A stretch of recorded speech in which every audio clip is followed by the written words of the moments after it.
Assalamualaikum warahmatullahi wabarakatuh. Alhamdulillahirabbil alamin.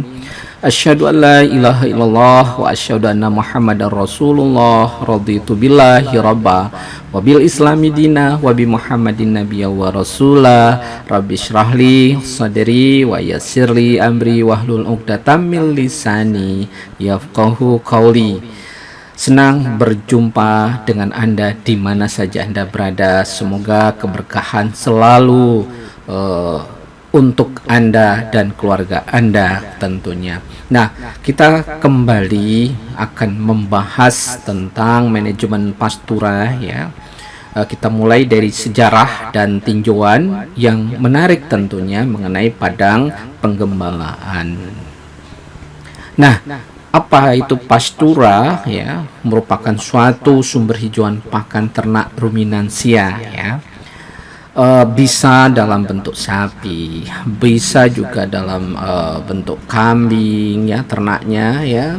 Ada ternak domba, mungkin bisa juga kuda ya, yang mungkin di beberapa tempat memang digembalakan, termasuk di situ kalau di daerah Timur Tengah sana ada unta ya.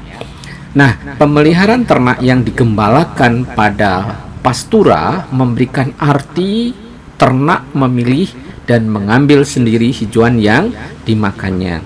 Jadi seperti kafetaria ya, diberikan kesempatan ke ternak itu memilih ya, memilih sudah barang tentu hijauan yang tersedia. Bisa di situ ada rumputnya, bisa di situ ada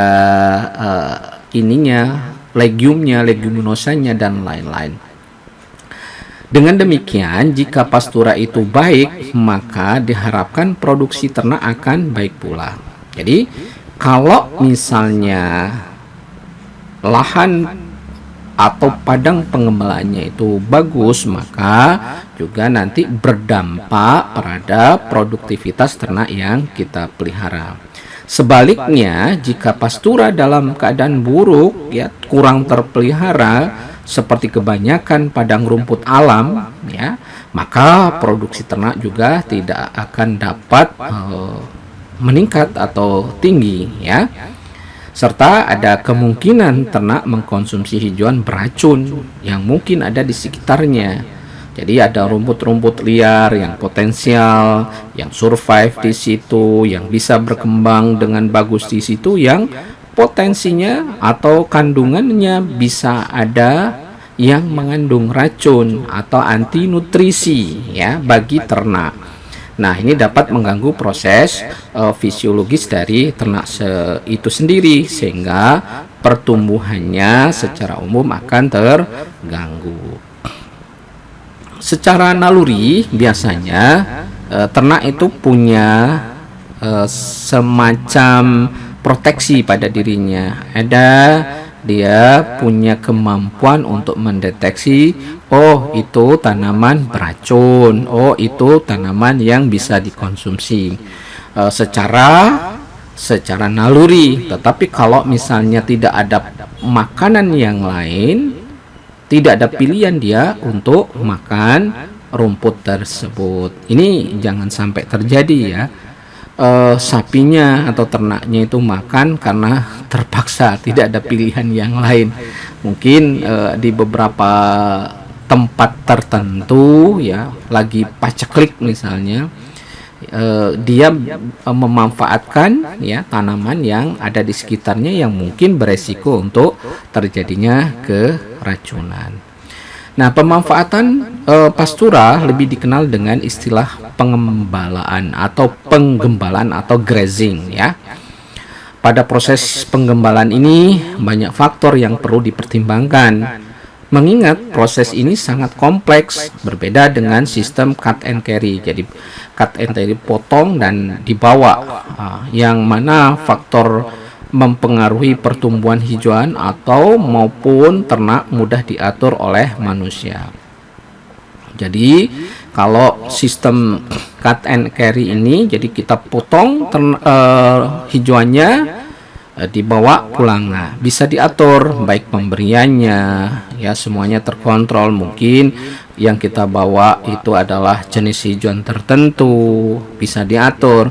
Tetapi di padang pengembalaan ya memang pengelolaannya ya lebih bebas, ya alam yang mengatur kondisinya. Nah, pada sistem cut and carry, seleksi hijauan didahului dari peternak saat mencari rumput, ya. Kita pilih mau rumput apa, ya.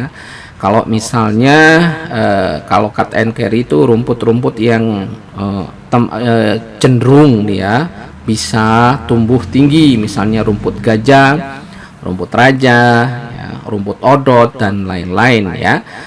Bila peternak mendapatkan hijauan kualitas rendah, maka ternak dalam kandang akan diberi pakan tambahan berupa konsentrat sebagai tambahan gizi. Jadi itu upaya untuk meningkatkan produktivitas ternak kita, yaitu dengan menambahkan konsentrat.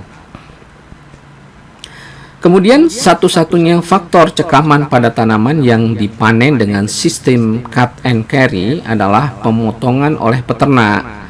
Sedangkan pada sistem pengembalaan cekaman tersebut sangat banyak, seperti perenggutan oleh ternak itu sendiri. Jadi ternak itu kalau makan dia itu merenggut, ya, merenggut injak, kemudian diinjak, ya, ada injakan di situ serta sebaran kotoran ternak yang masih segar. Jadi sudah direnggut, diinjak, kemudian ada kotorannya juga. Itu adalah cekaman-cekaman yang terjadi pada padang pengembalaan. Oke, kita lanjutkan. Sementara pada proses penggembalaan, pertama kali ternak melakukan seleksi pada jenis tanaman dan perenggutan hanya dilakukan pada bagian tanaman yang disukai. Ada beberapa jenis ternak yang memang dia pemilih. Ada beberapa ternak dia tidak memilih, pokoknya dimakan aja, di grazing aja.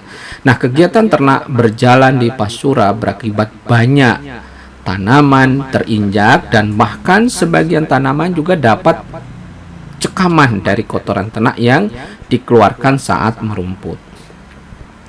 Kemudian kotoran ternak yang masih segar merupakan cekaman bagi pertumbuhan tanaman karena material ini merupakan bahan organik yang masih belum siap dimanfaatkan untuk pertumbuhan tanaman. Kemudian adanya proses seleksi, injakan, dan kotoran mengakibatkan tidak semua bagian areal tanaman dapat dikonsumsi oleh ternak, sehingga pemanfaatan hijauan di pastura lebih rendah dibandingkan sistem cut and carry, ya. Jadi dengan proses seleksi tadi, injakan dan kotoran mengakibatkan tidak semua bagian atas atau areal tanaman dapat dikonsumsi oleh ternak. Nah, oke. Kita beranjak pada padang rumput dan hijauan pakan ternak ini, ya, yang menjadi tolok ukur kesuksesan kita di dalam beternak. Sejak ribuan tahun, ya, yang silam dulu telah terdapat interaksi yang kuat antara budaya umat manusia, ruminansia, ya, rumput serta padang rumput. Kalau dulu mungkin awalnya bisa kuda, ya, bisa di beberapa tempat itu memang sapi, ataupun di beberapa tempat itu memang domba ataupun kambing, gitu, ya. Jadi pada masa sekarang ilmu pengetahuan mengidentifikasi adanya berbagai jenis padang rumput dan jenis-jenis rumput yang baik untuk produksi ternak ruminansia. Nah, perkembangan itu ya didukung oleh adanya nilai ekonomi dari padang rumput, ya. Aktivitas-aktivitas penelitian yang sistematis dan adanya organisasi-organisasi yang secara konsisten, ya, memperhatikan keberadaan padang rumput sebagai aset produksi peternakan ruminansia, ya.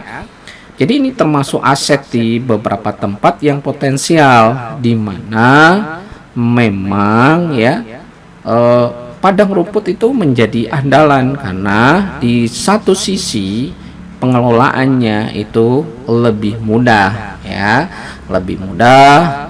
Tinggal mungkin disiapkan lahannya yang luas ya, kemudian kita tebarkan, bukan ditebarkan, kita berikan kesempatan ternak untuk merumput di sana ya.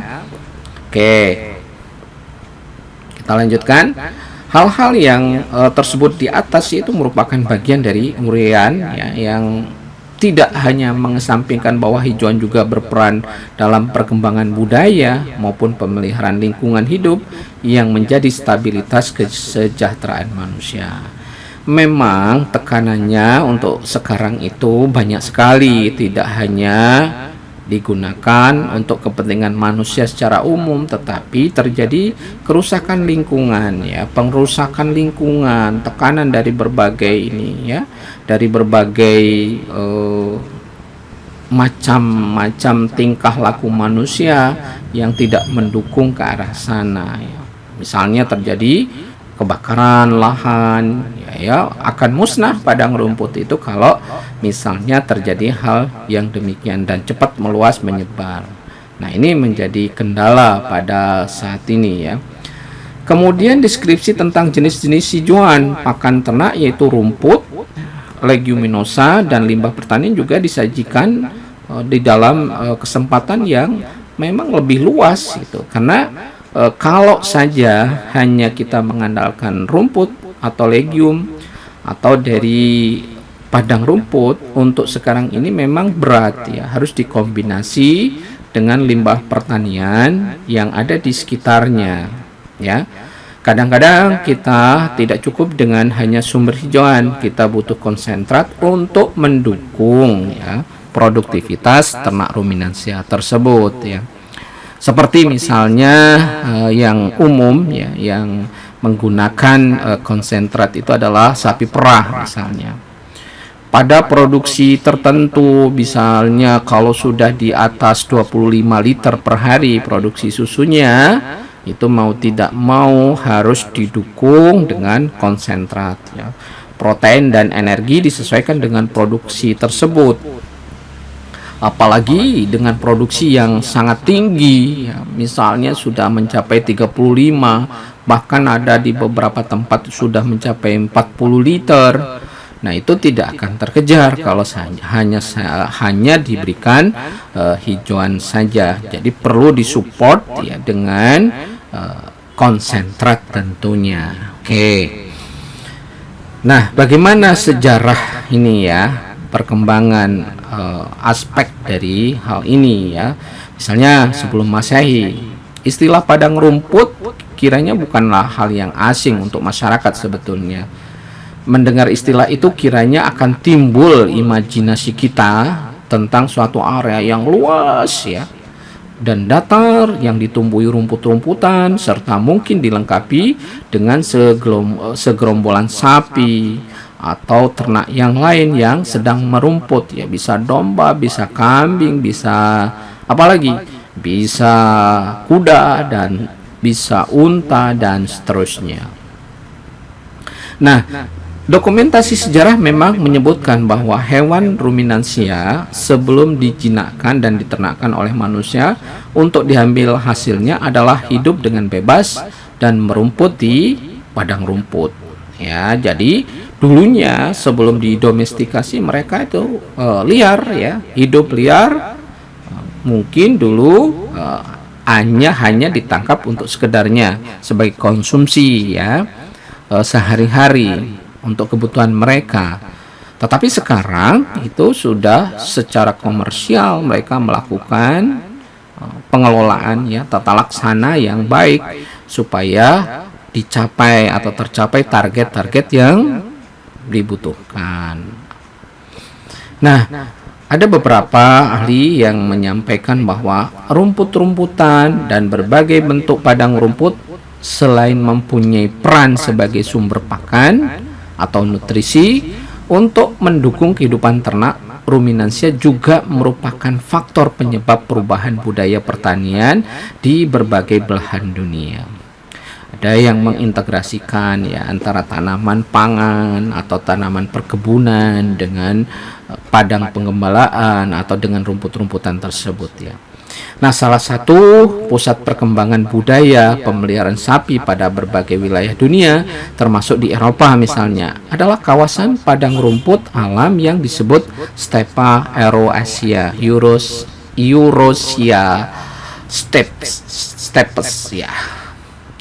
Padang rumput alam ini sangat luas sekali, terbentang mulai Eropa Timur dan Ukraina ya di barat serta Mongolia, dan bahkan sampai ke Manchuria di timur. Jadi sangat amat luas dan ini potensial untuk dikembangkan. Makanya sejak dulu kita bisa melihat di dalam sejarah ya bagaimana mereka hidup nomaden di padang rumput sambil mengelola ternaknya.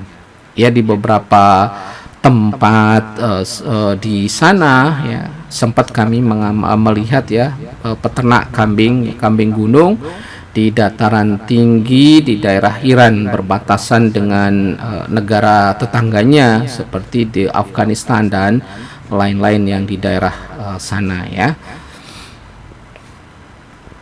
Kemudian ribuan tahun sebelum Masehi, kawasan stepa ini didiami suku bangsa Kurga yang bersifat nomadik. Dia pindah-pindah ya dengan tempat tinggalnya yang khas ya.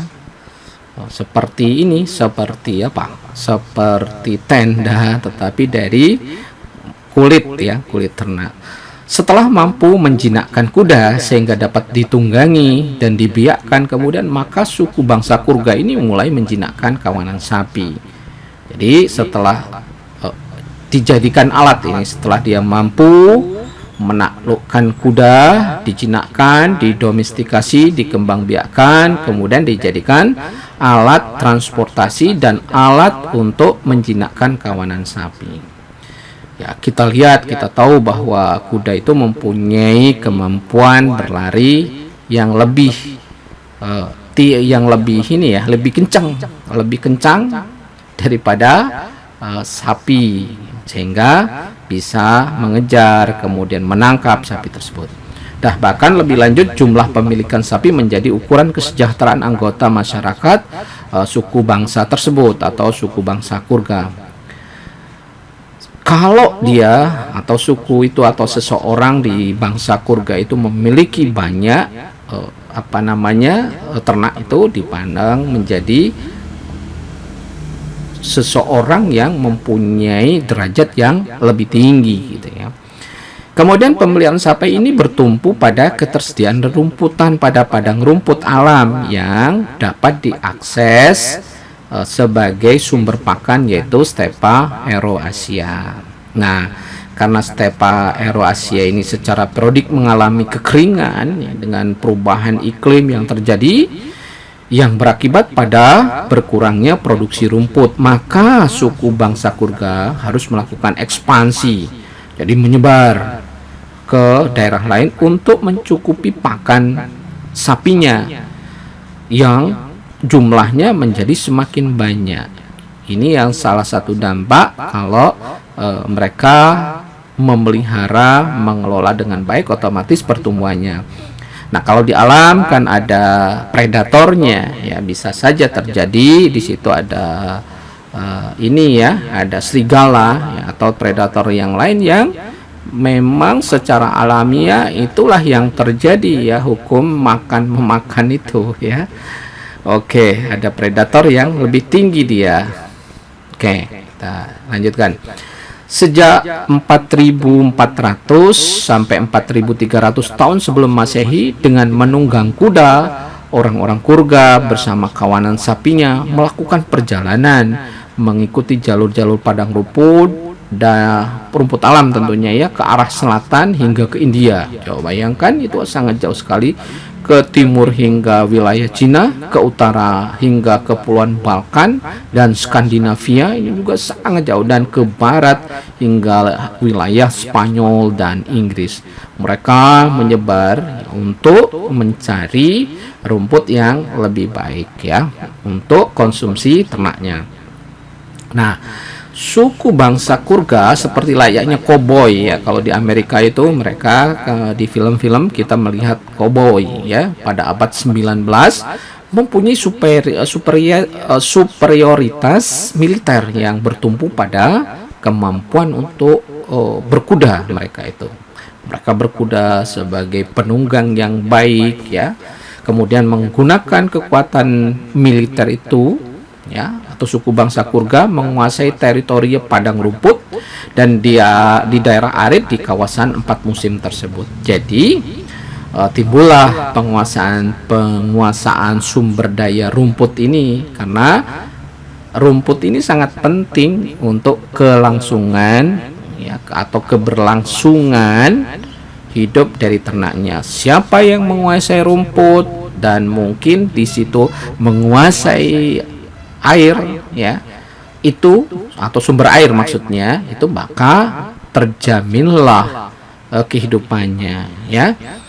Pada teritorial itu mereka sekaligus mengintroduksi budaya pengembangan sapi dalam skala yang besar ya. Suku-suku bangsa asli kawasan Eropa yang semula bercocok tanam untuk kehidupannya, dengan adanya intervensi orang-orang Kurga kemudian berubah menjadi peternak sapi. Awalnya di Eropa itu tidak ada budaya memelihara sapi ya, intervensinya itu dari beberapa orang suku Kurga yang menginvasi mereka, kemudian berinteraksi sehingga mereka mempunyai budaya ternak sapi. Termasuk kita loh ya, di Indonesia sebetulnya kita tidak punya budaya memelihara sapi perah ya.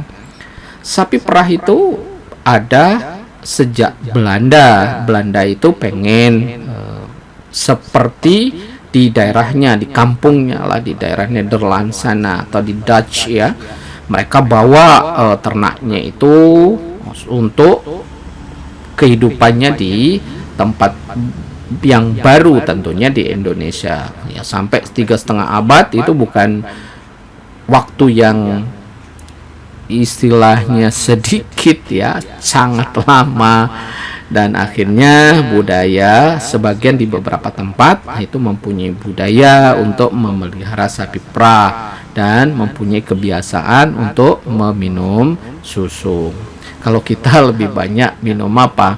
Minum santan ya, santan kelapa, karena di beberapa tempat itu kebutuhan akan santan itu luar biasa, terutama Sumatera ya. Hampir semua makanan itu dikasih santan. Kalau di orang barat itu kan konsumsi susu, mereka hampir semua makanan ada diberikan susu, walaupun dalam bentuk produk yang lain, misalnya dalam bentuk mentega atau butter, dalam bentuk cheese atau keju, atau bentuk-bentuk olahan lain, yogurt misalnya, kefir dan seterusnya.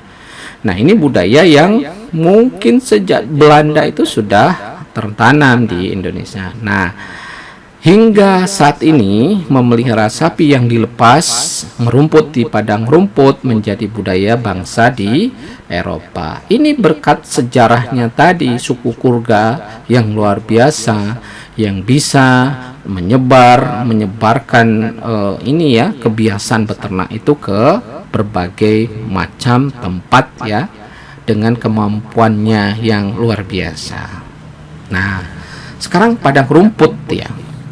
Kenyataan menunjukkan bahwa rerumputan itu adalah komponen vegetasi yang menutupi lebih dari setengah permukaan lahan di daerah tropis dan subtropis.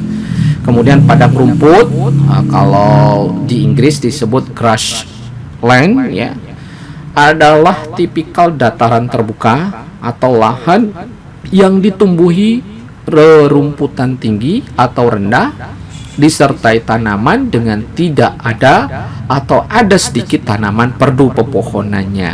Nah, biasanya perdu atau pohon-pohonan itu berada di sepanjang daerah aliran air hujan atau tempat penampungan air hujan ya, yang di mana ada hujan nanti akan tumbuh, ada air itu ada tumbuh, ada kehidupan. Nah, apabila jenis rumput padang rumput bersifat endemik asli setempat, maka rumput itu disebut dengan rumput alam. Nah, jenis padang rumput alam ini masih dapat dijumpai di beberapa benua ya, termasuk di Afrika yang kita lihat sering ya di National Geographic ya, sering muncul itu. Kemudian di Amerika Selatan, di Amerika Utara, bahkan di beberapa negara Eropa ya, di ini ya, kemudian Asia dan Australia. Di samping itu terdapat pula padang rumput buatan yang sengaja dibuat dengan menanam jenis-jenis rumput atau hijauan pakan ternak, hasil seleksi atau hasil pemulihan tanaman yang bermutu. Dengan harapan ya, kita menanam tersebut memang untuk mensupport atau meningkatkan produktivitas ternak yang dipelihara. Nah, terminologinya seperti apa ya?